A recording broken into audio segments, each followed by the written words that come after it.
नमस्कार, मैं नियाज खान और आप देख रहे हैं एनएमएफ न्यूज। पंजाब विधानसभा चुनाव के लिए 20 फरवरी को मतदान होना है। इससे पहले पंजाब में पार्टियों के बीच बयानबाजी और आरोप प्रत्यारोप का दौर लगातार जारी है। इसी कड़ी में आम आदमी पार्टी के संस्थापक सदस्य रह चुके कवि कुमार विश्वास का दिल्ली के सीएम अरविंद केजरीवाल के ऊपर बयान को लेकर सुर्खियां बनी हुई हैं। कवि कुमार विश्वास ने केजरीवाल को अलगाववादियों का समर्थक करार दे दिया था। कोई समझना चाहिए कि वो स्टेट नहीं है, वो एक इमोशन है। मैं सदा कहता हूं पंजाब कोई राज्य नहीं है, पंजाब एक भावना है। पंजाबियत एक भावना है पूरी दुनिया में। ऐसे में एक ऐसा आदमी जिसने एक समय में मुझे ये तक कहा था, जब मैंने उसको कहा कि ये जो फ्रिंज एलिमेंट हैं, जो अलगाववादी संगठन है, जो खालिस्तानी मूवमेंट से जुड़े हुए लोग हैं, इनका साथ मत ले पिछले चुनाव में। और उसने कहा था कि नहीं हो जाएगा, चिंता मत कर। और कैसे चीफ मिनिस्टर बनेगा तो उसने उसका फार्मूला भी बताया था कि ऐसे ऐसे भगवंत को और फुल्का जी को लड़वा दूंगा और मैं पहुंच जाऊंगा। और आज भी वो उसी पथ पे है, मानो मत मानो, और नहीं भी है तो वो पपेट बिठा लेगा, कोई कुछ कर लेगा वो कुछ काम। तो ऐसे में उसने मुझे इतनी भयानक बातें बोली जो कि सबको पता है, पंजाब में सबको पता है। कि एक दिन तो मुझसे कहता है कि तू चिंता मत कर, या तो मैं एक स्वतंत्र सूबे का मुख्यमंत्री बनूंगा। और मैंने कहा ये अलगाववाद 2020 का रेफरेंडम आ रहा है, पूरी दुनिया फंडिंग कर रही है आईएसआई से लेके और बाकी अलगाववादी ग्रुप। तो कहता तो क्या हो गया, तो स्वतंत्र देश का पहला प्रधानमंत्री बनूंगा। मतलब जिस आदमी के थॉट में इतनी ज्यादा अलगाववाद को लेके वो हो कि किसी भी कीमत पे बस मुझे सरकार मिले, सत्ता मिले।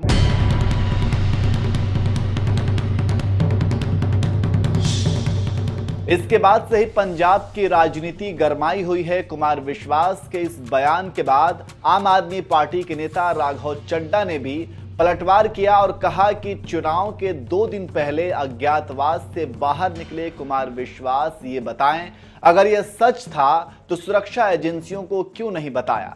2016 में ही पार्टी क्यों छोड़ दी? क्या आप भी इसमें शामिल थे? जब आपको राज्यसभा की कुर्सी नहीं मिली तो आपने ये प्रोपेगेंडा शुरू किया। जो फर्जी वीडियो जारी कर रहे हैं, जो लोग फेक वीडियो जारी करके ये कहते हैं अरविंद केजरीवाल आतंकवादी है, मैं पूछना चाहता हूं उस शख्स से, उस कुमार विश्वास से, उन सारे लोगों से कि वो 2017 से लेकर आज तक चुप क्यों थे? अगर ऐसी कोई बात थी तो आपको चुनाव से 2 घंटे, 4 घंटे, 10 घंटे पहले इन सारी चीजों की याद आई? अगर ऐसी कोई षड्यंत्र था, ऐसी कोई बात थी, तो चुनाव से 1 दिन पहले, 2 दिन पहले आप ये बातें करते हैं? कितना झूठ, कितना प्रोपेगेंडा। मैं पूछना चाहता हूं, अगर कोई ऐसी बात थी, फर्ज करिए, तो आपने सुरक्षा एजेंसीज को क्यों नहीं बताया कि कोई शख्स है जिसके मंसूबे ऐसे हैं? आपने इंटरनल सिक्योरिटी एपरेटस जो भारत सरकार का है उसे क्यों नहीं इत्तला किया? उसे क्यों नहीं सूचना दी? क्या आप भी इसमें शामिल थे? आप जब इस अलेज्ड बयान, जो आपका एकदम झूठा बेबुनियाद प्रोपेगेंडा है, जिस बयान को लेकर आप ये फर्जी वीडियो बना रहे हैं,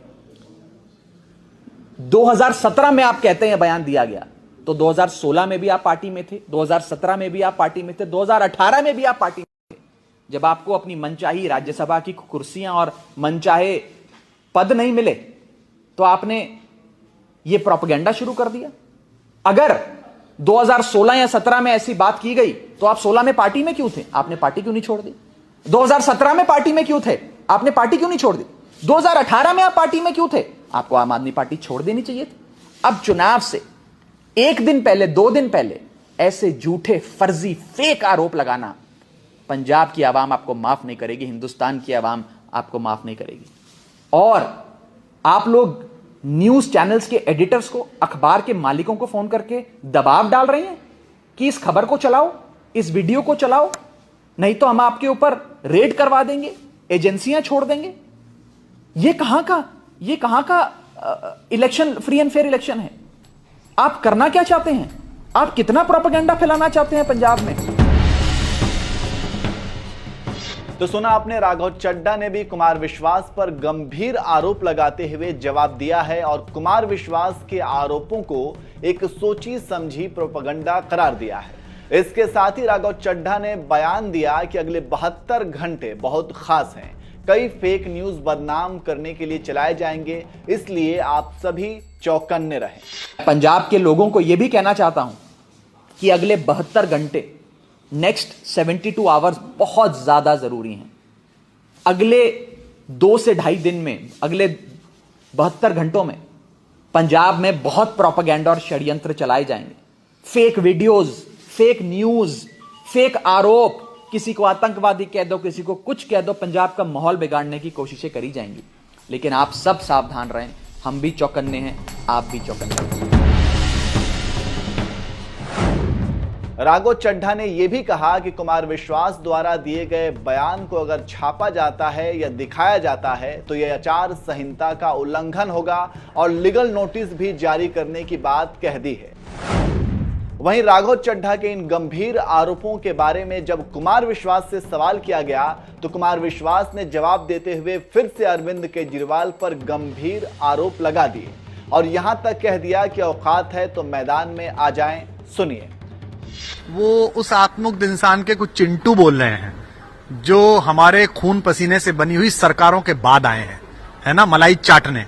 उन चिंटुओं से कहना अपने आका को भेजो, अगर औकात है ना तो आए सामान लेके, मैं भी सामान लेके आता हूं। इस देश को पता चले कि तुम क्या कहते थे, क्या सुनते थे, तुम्हारे मैसेज क्या है, तुमने बोला क्या है, पता तो चले इस देश को। आ जाए एक दिन, किसी भी जगह पे आ जाए, आपके उस पे आ जाए, किसी चैनल पे आ जाए, किसी चौराहे पे आ जाए, दुनिया को बुलाते हैं और चैनल्स को धमकी देते हैं कि दिखाएंगे नहीं। ये क्योंकि मैं आपके सामने बता रहा हूं, मैं 2 चैनलों का गवाह हूं, जिन चैनल के 2 पत्रकारों ने बड़े बड़े इंटरव्यू लिए थे दिल्ली चुनाव से पहले।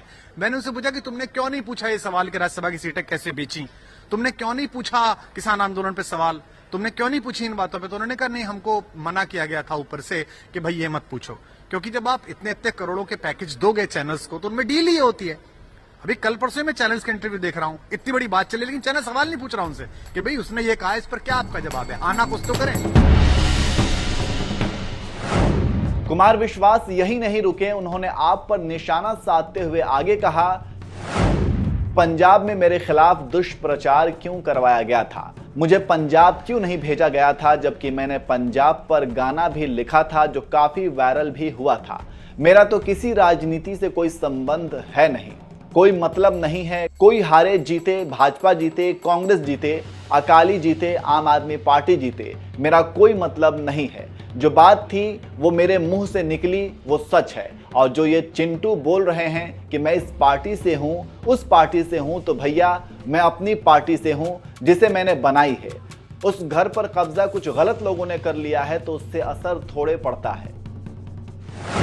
वहीं आपको बता दें कि कवि कुमार विश्वास के अरविंद केजरीवाल के अलगाववाद का समर्थन और खालिस्तान संबंधी बयान पर दिल्ली में यूथ कांग्रेस ने भी प्रदर्शन किया।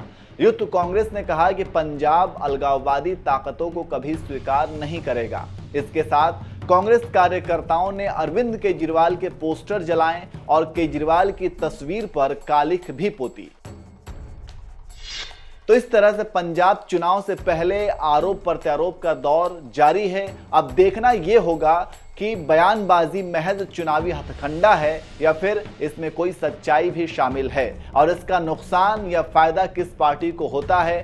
आपको क्या लगता है, कुमार विश्वास ने जो गंभीर आरोप केजरीवाल पर लगाए हैं उसमें कितनी सच्चाई हो सकती है? कमेंट करके जरूर बताएं। और आइए जाते जाते आपको सुनाते हैं कि अरविंद केजरीवाल ने इस पूरे मामले में क्या कुछ कहा। पिछले 10 साल में, 7 साल में, जब से मोदी सरकार आई है, इन्होंने मेरे घर पे, मेरे दफ्तर पे दिल्ली पुलिस की रेड कराई, उसमें कुछ नहीं मिला। इन्होंने मेरे पे इनकम टैक्स की रेड कराई, ईडी की रेड कराई, सारी एजेंसीज की रेड कराई, मेरे दफ्तर में, मेरे बेडरूम तक पहुंच गए, किसी भी एजेंसी को कुछ नहीं मिला। फिर एक दिन एक कवि ने खड़े होकर एक कविता सुनाई और उस कविता में उसने कहा कि 7 साल पहले केजरीवाल ने मेरे को कहा था कि देश के 2 टुकड़े करेंगे, एक टुकड़े का पीएम तू बन जाइए और एक टुकड़े का पीएम मैं बन जाऊंगा। और उसके बाद राहुल गांधी ने ये बात कही, प्रधानमंत्री जी ने राहुल गांधी की स्पीच देखी, तब प्रधानमंत्री जी को समझ में आया कि इतना बड़ा आतंकवादी इस देश के अंदर पनप रहा है। ये तो शुक्र हो उस कवि का जो उसने इतना बड़ा आतंकवादी पकड़ लिया, नहीं तो इनकी सारी एजेंसीज नहीं पकड़ पाई थी। मतलब ये चल क्या रहा है? ये नौटंकी बना दी है इन लोगों ने। देश की सबसे बड़ी 2 पार्टियां, नेशनल पार्टियां, उनके टॉप के नेता मिलके देश की सुरक्षा का मजाक उड़ा रहे हैं। इस तरह से देश की सुरक्षा के ऊपर को डील किया जाता है। आतंकवादी 2 किस्म के होते हैं।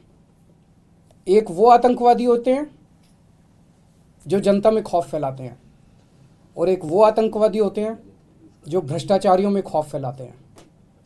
आज ये सारे भ्रष्टाचारी इकट्ठे हो गए हैं, सारे चोर लुटेरे ये सारे इकट्ठे हो गए हैं और ये मिलके इनको मेरे से डर लग रहा है। एक तरह से इन लोगों के लिए मैं आतंकवादी हूँ। जनता के लिए तो मैं स्कूल बनवाता हूँ, जनता के लिए अस्पताल बनवाता हूँ, लेकिन इन लोगों के लिए मैं आतंकवादी हूँ। इन लोगों को रात को नींद नहीं आती, सोते हैं तो इनके सपने में आता हूँ मैं। 100 साल पहले भगत सिंह पैदा हुए थे। भगत सिंह को अंग्रेजों ने आतंकवादी बोला था।